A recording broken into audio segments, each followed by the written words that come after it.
Card type investing. Something that not many people do, or not many people think about investing in, like early before anyone else catching on.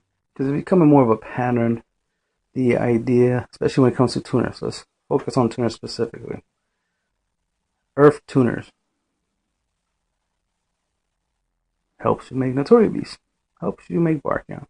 Two really good synchro monsters that give you control, in almost any format you play in, especially any format that's heavy in spells and heavy in traps. If there's a popular deck that uses a lot of spells, Notorious Beast. If there's a deck that is popular that uses traps, Barkdown. Whichever one you can make. Then when it comes to monster effects, right off the top of my head, I can't think of like a particular monster that can continuously negate monster effect other than Notorious Landois, but you have to pitch a spell for that, and no one really plays Landois, Notorious Landois. So there's probably other monsters out there that can negate monster effects, like a little more consistent, other than something similar to like Destiny Hero Plasma, who's like a skill drain on legs.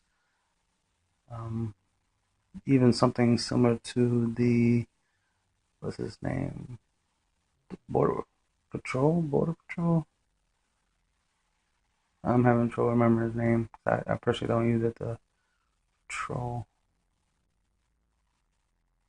something. Anyway, so Earth tuners.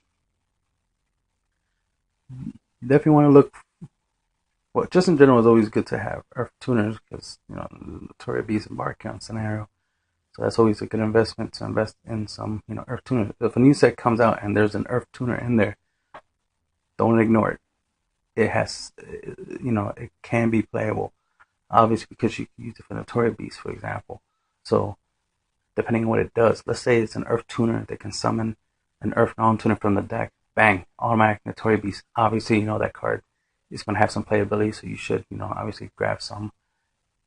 So that way when other people catch on to that and like, oh, this is amazing, this is a one card Notorious Beast, then yes, it is a one card Notorious Beast. Do you want to buy it after, the juice, the hype price goes up, where now there's a demand and you make sure you have a supply. That's the whole thing about business is supply and demand. It's like who has the supply and then who wants it, right? Who has the demand. And then who has the supply, dictates the value of the thing that's being sold.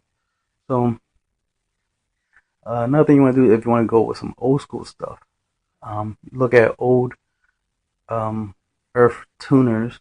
Like for example, what brought up this video, by the way, was Attack Gainer. Attack Gainer is a 1-star Earth tuner. That's important. And it's a warrior. That's another detail that's important. The reason why is because you can use Isolde, Noble Knight Isolde, and send one equip card from your deck to the graveyard to bring out this 1-star Earth Warrior tuner onto the field. So that's something you can do now, even before we get Crystal Needlefiber. Once we get Crystal Needlefiber, well, then you can obviously bring this out because this is a tuner, right? And it's an Earth tuner, so that's important.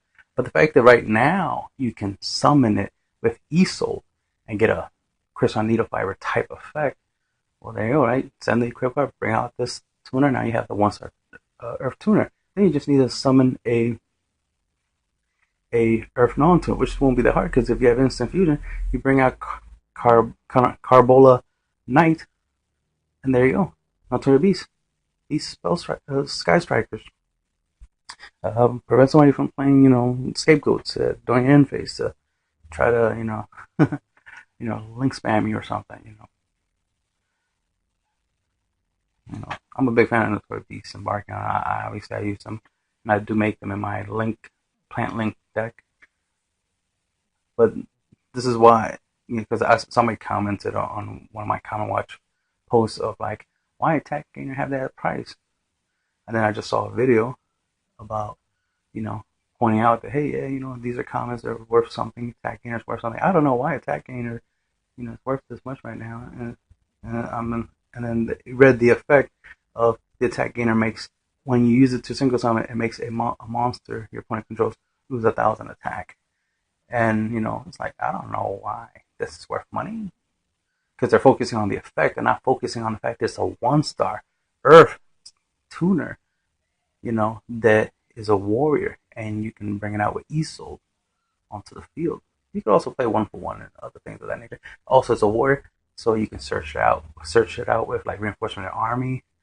You can add it to the hand with ESO's ability. Just by summoning ESO, you can add this from your deck to your hand, and then use its effect to summon another one from your deck onto the field.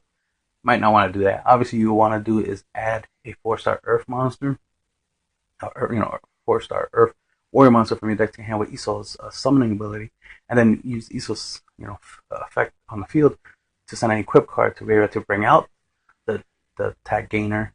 And then if let's say you haven't normal summon, all you did was like special summon to get the ESO, then you can now normal summon that Earth monster warrior that's in your hand onto the field, and now you can make it into a beast. So that should be obvious. That's the point. If no one noticed that, then that's why. So now I just explained a reason why. Now it'd be funny if that's not the reason. It's like, oh no, we had other plans for attack gainers. Like, oh, okay. That's not what I think y'all wanted to use it for, because it makes more sense that you're trying to do an ESO play to make Notori Beast. That way Gokis can make Notori Beast. You know what I mean? That's the way I look at it. Goki's making Notori Beast. Goki's making Notori Beast. Why wouldn't Goki's make Notori Beast? It makes sense. That way they can be the dominant deck instead of losing out to Sky Strikers, right? That way they can be Sky Strikers. That way they be the dominant deck.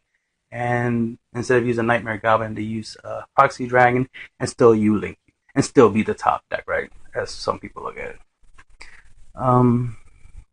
But this is the reason why you will want to focus on these, focus on tuners, because the fact that, in order to synchro something, you need tuners. And a lot of synchros have really good effects. Link summon, you don't really need too much of anything specific. Obviously you can use tokens to link, and you can use any monster to essentially link. So it's very, very hard to be like, oh, I need specifically this, I need specifically that. So that's why it's hard to invest in anything specific when it comes to like link summon, other than anything that creates tokens. Anything that creates tokens, obviously you should invest in that, because that helps with link summoning. Therefore, those will be worth more than something that doesn't produce tokens. Floaters, anything that floats, anything that replaces itself, on the field, like the Gokis, right? Obviously, worth something, it'll be relevant in link format. Then when it comes to synchro summon, it's about tuners, and when you want to summon specific tuners, you need specific synchros, like Notori Beast or Barkion, you need specific tuners and certain decks, sometimes. Because there was a time where there was a 1-star reptile tuner, X-Saber, not Pashal, X-Saber Paolo, Paolo, I think it's Paolo. Anyway, it was a 1-star Earth reptile tuner that some pendulum, Pepe pendulum, magician pendulum, or whatever it was. I think it was Pepe. They had a combo to get 2 4-stars on the field, overlay, and make Gigant, not Gigant, what I'm saying, King Pharaoh Imp, detach, add to the hand, search from the deck the 1-star Earth reptile tuner from the deck to the hand, and then they would have like what is it called? Performer Pal Sorcerer or something like that, which is like an Earth pendulum monster summon. And since all you did was like, you did a lot of special summoning, like pendulum summon stuff. You have a normal summon yesterday, normal summon the 1-star, reptile tuner, synchro with the sorcerer, and now you can make it into a beast, and that's how you can, beat another pendulum deck, prevent them from, putting up scales. So that was awesome, because you got a combo to get Notori Beast, and now you can prevent other pendulum decks from competing with you, because you have an automatic out to them. But any other deck that was heavy on spells, you can beat. So you already had an out for any pendulum decks and any heavy spell based decks. So Notori Beast, unless they ban it or something, will always be something you're trying to make. So that's why it's good to invest in Earth tuners, they have different types, like warrior, reptile, a fish, if they ever have one, fish, spellcaster, fiend, all the different types, I mean, dragon, beast, warrior, winged beast. Because you never know, there might be something that says bring this out, bring out just like how they do the rescue cat. You banish the rescue, no, you don't banish the rescue cat. You tribute the rescue cat. Yeah, it's cat. Because in my mind, I'm thinking rabbit. It's cat. Yes, tribute the rescue cat. Bring out, an earth tuner and what? Two beast type monsters. They're level 3 or lower. And of course, you want to bring out a level 3, at least a level 3 earth beast and a level 2 earth beast tuner. So you can synchro make the Toy Beast off of one card Toy Beast play. So that's why something like Elephant, the 2-star earth tuner thing, will be something playable. Also, well, I'm mainly talking about, since I'm talking about types, there's also fusions, you know what I mean? Because instant fusion is still an option, something you can play with. So obviously having something like a 3-star Earth or a 4-star Earth fusion in your extra deck, with a Earth tuner that you make into a Beast or Barkan or whatever you need to make. So obviously you want to invest not only in the Earth tuners, but also look at Earth fusions that can be summoned with instant fusion specifically, like a 5-star, like like Cybersaurus is a 5-star machine Earth fusion. There's the 5-star dinosaur Earth Pragasaurus, something like that. There's a 5. It's a like Dinos promo dinosaur fusion, so it's pretty rare to get because it's a promo, so it's not that many copies in the world, as well as it hasn't been reprinted all like that.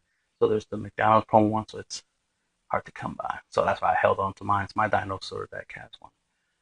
And I sold I have more than one copy, and I kept one for my dino deck, and the rest I sold and made some quick $9 off of each copy. But anyway, point is invest in Earth fusions, Earth tuners, of different types, especially ones you feel are easily searchable, easily, the easier it is to get to a certain card, the better. Just like a, 1-star Earth warrior tuner is easy to get, what I mean? Because it's a warrior, so there's tons of cards that can search it